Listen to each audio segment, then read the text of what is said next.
Nigeria is relentlessly pushing to diversify from a mono-product economy, and one country that's given a boost to achieving that quest is Germany.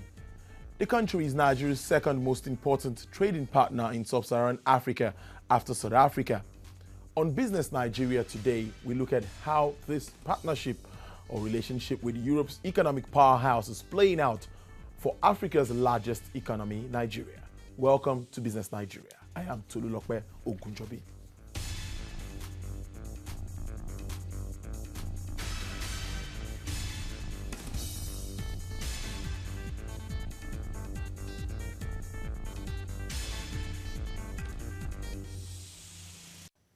Glad to have you join us. Now, Nigeria is Germany's second most important trading partner in sub-Saharan Africa after South Africa. Trade relations was given a boost with the setting up of a binational commission in 2011. That commission covers politics, security, policy, economy, investments, cultural, and ultimately energy. Energy is an important area, and feasibility studies for renewable energy, particularly in the rural areas, are ongoing. The main German exports to Nigeria are machineries, motor vehicles, chemical products, and electrical goods. A large number of German companies are active in Nigeria, operating either with their own offices or through partners. An agreement on reciprocal investment protection and promotion was signed in 2000, that's the year 2000, and entered into force in September 2007. Now, TBC News business crew engaged Ingo Herbert, that's the Consul General of Germany in Lagos. He says Nigeria has maintained good business relationship with the country over the years. I have the feeling that also in the German business community there is a renewed interest in Nigeria.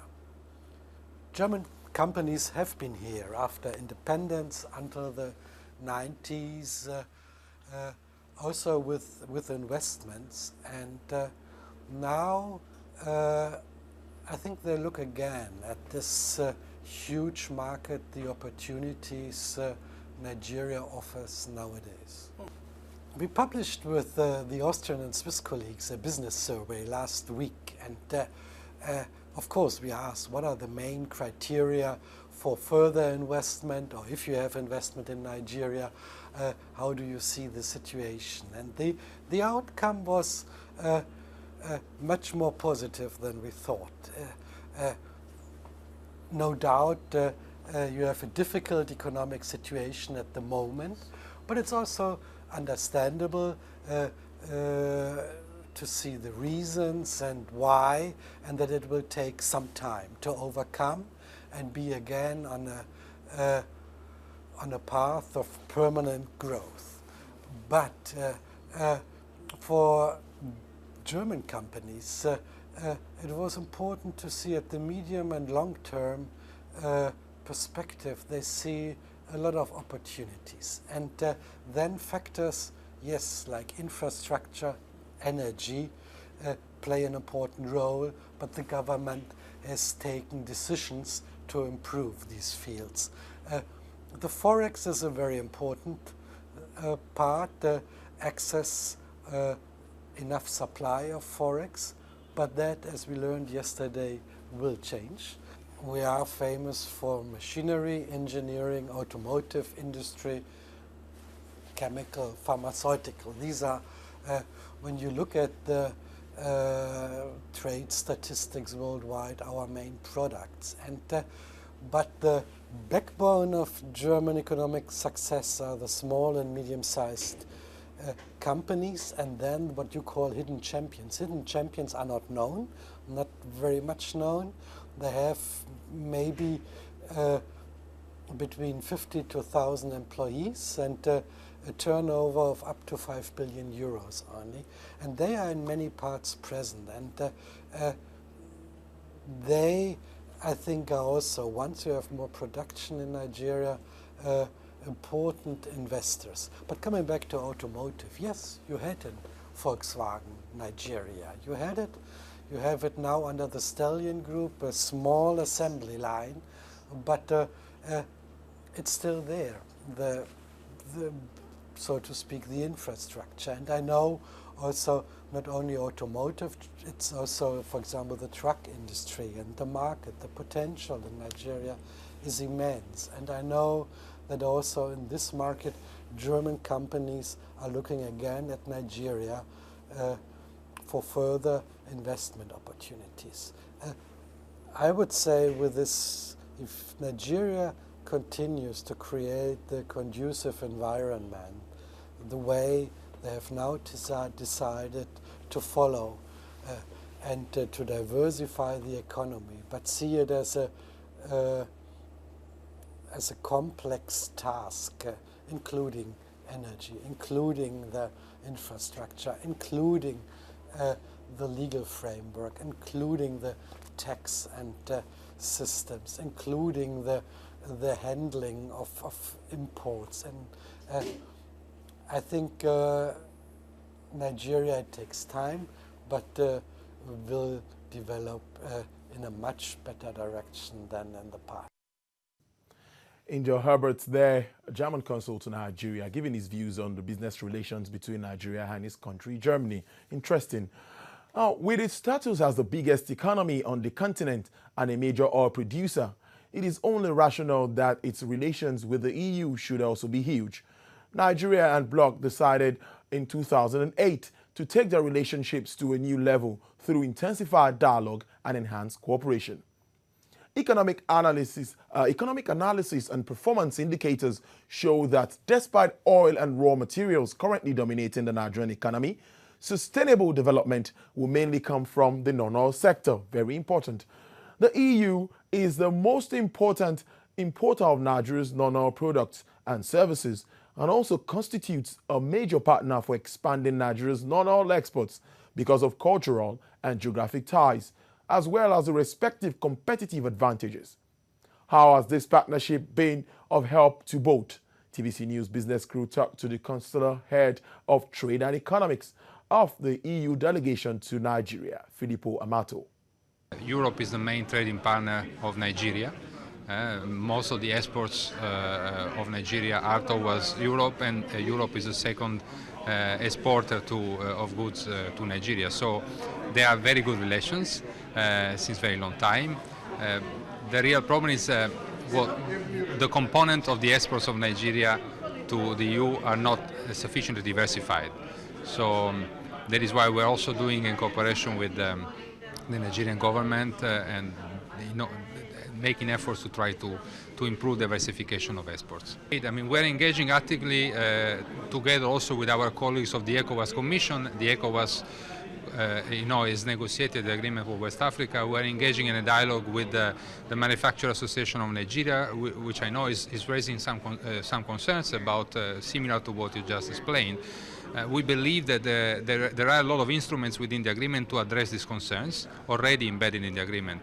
As I said, first of all, what the opening of the West African market is only to capital goods, machinery and inputs, not the final goods which the industry here is capable to produce. So you don't have to fear increased competition coming from Europe on final goods, because this will not be liberalized. West Africa will still be able to protect them.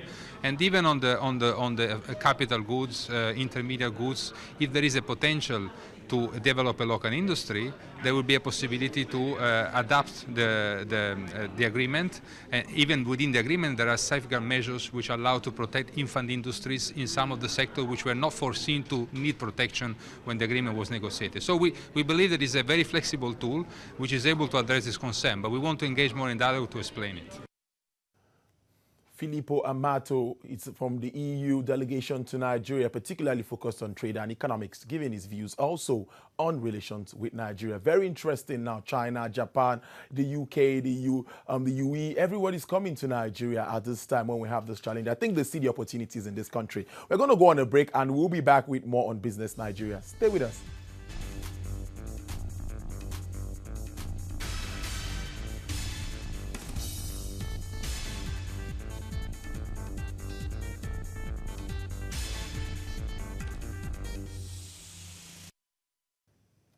Thanks for staying tuned. You're still on to Business Nigeria. In other news now, Nigeria's Minister of Power, Works and Housing, Babatunde Fashola, says there is need to adopt alternative sources of generating electricity in the country. His suggestion comes on the back of incessant blowing up of pipelines in the Niger Delta region. Details in this report. The issue of electric power supply, especially at the distribution end of the supply chain, still requires the full attention of the government. Addressing engineering professionals in Lagos who discuss the economics of power demand management and energy conservation, the Power Minister harped on efforts to improve the situation. One of the things that the energy mix will do is not just taking power plants closer to fuel source, but also helping to achieve national energy security. So we'll go beyond solar to some coal, to a lot of hydro, finishing hydro plants like Zungeru and starting the biggest hydro power Mambila, which will give us in one place about 3,000 megawatts of power. We're finalizing procurement now. And also using biomass. There's a sugar processing and sugar cane plantation somewhere in Adama, and we're talking to the proprietors now to see how we can use some of that also for producing energy. According to the guest lecturer, conserving power sources is recommended as a sure way to deal with the current challenges. What we are trying to do here is to create awareness for people to be conscious of the way they utilize energy, because we don't have enough, right?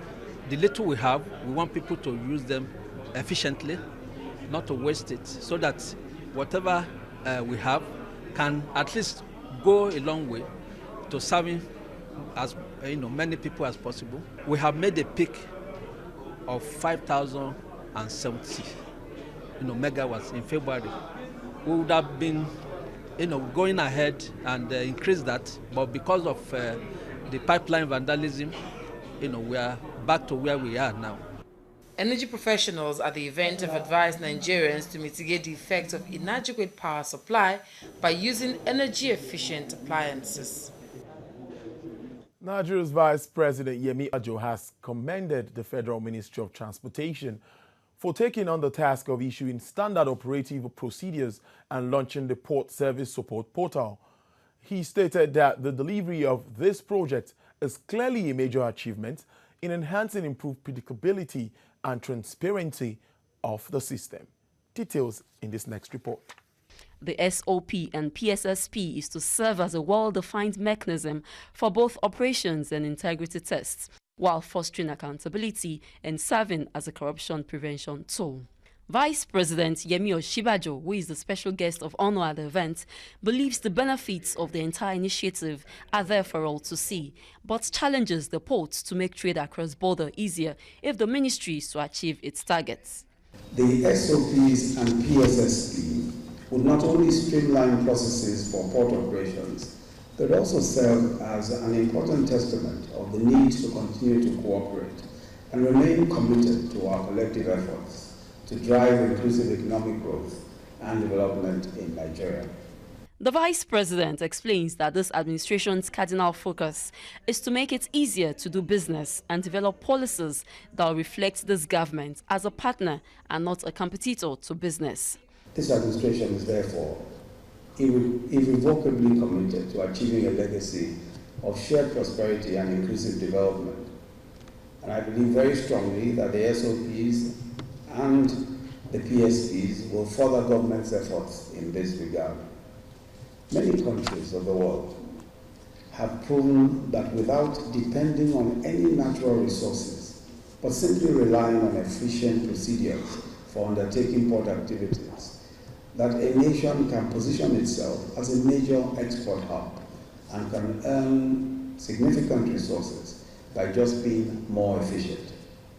Adherence of all to the SOPs being launched today will enhance credibility and legal defensibility of actions emanating from the ports. It promises to make our ports competitive, creating the enabling environment for improved revenue. It is not contestable that having SOPs will contribute to knowledge management in the various organizations at our ports, as it will be used as a part of their personnel work instructions and training programs. For Vice President Oshibajo, this present administration will continue to encourage a competitive business environment in order to support a sustained economic growth.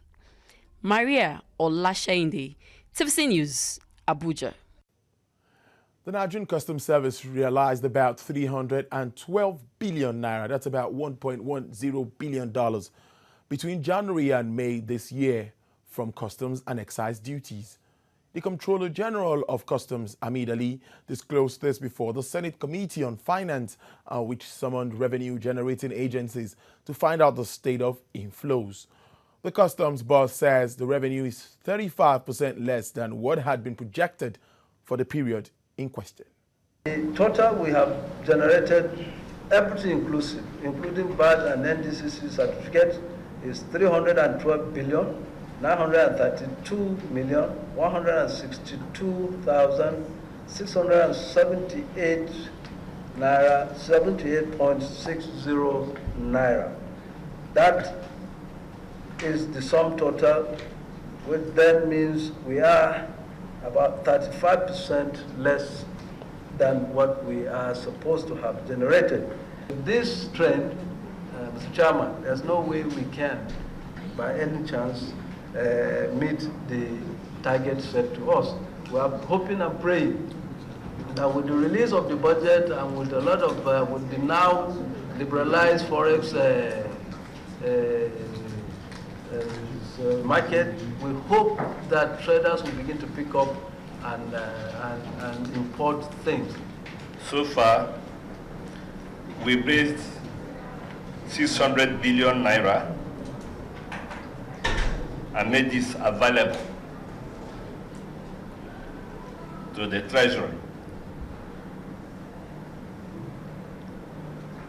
And so we still have about 582 billion to raise from the domestic market. Subsequently, on a quarterly basis, we'd like to have, the various agencies on their own actually furnish the committee with the performance. I mean, we consider some certain things here as gaps, which, for example, going forward, the service needs to look at.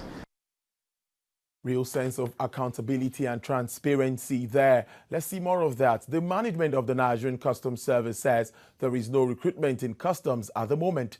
This is contrary to the recent online publicized recruitment by the Nigerian Customs Service. Daily, unsuspecting job seekers fall victims of fraudulent job vacancies posted on several social media platforms. A recent posting announcing an ongoing recruitment exercise by the Nigerian Customs Service has been refuted by the management of the service. They published a disclaimer on the Customs official website describing the purported recruitment as a scam. The Public Relations Officer of the PTML Customs Command, Steve Okomma, insists that Customs does not advertise job vacancies on the social media. The Nigerian Customs Service is not conducting any recruitment exercise at all. And if at all want to do that, we don't do it on social media. With the PROs, we have been inundated with calls, text messages on this same issue that Customs is recruiting. And we have tried to use all available media that we can lay our hands on to let the world know that those people are scammers. Okomma says some scammers have been arrested and are being questioned by the customs operatives. Like the one that we've just posted out, one real one, he has collected money from more than how many people? And then gave them fake appointment letters all the way from Taraba and said they should go to training camp in Bayelsa. How do we go for a training in Bayelsa? Do we have a customs training school there? We have 3 customs training centers. The one in Lagos, the one in Kano, and the major one, which is Staff College in Gwagwalada. He also cautions Nigerians to be wary of car auction sales on the social media, warning that such advertisements are the handiwork of internet fraudsters. Ifunanya Eze, TVC News, Lagos. The exit of Britain from the European Union sent the oil market downwards. Various brands of crude lost significant values as dealers and merchants studied market trends. At the London market, the Brent lost more than $2 in late trade on Thursday, when it became clear that the referendum was in support of UK's exit from the EU. Earlier on Friday, the Brent trades at $48 per barrel against the more than $50 it recorded on Thursday. The OPEC basket drops from $48 to $46 per barrel. Well, that's our package for you today on Business Nigeria. Join us again next time for a fresh edition.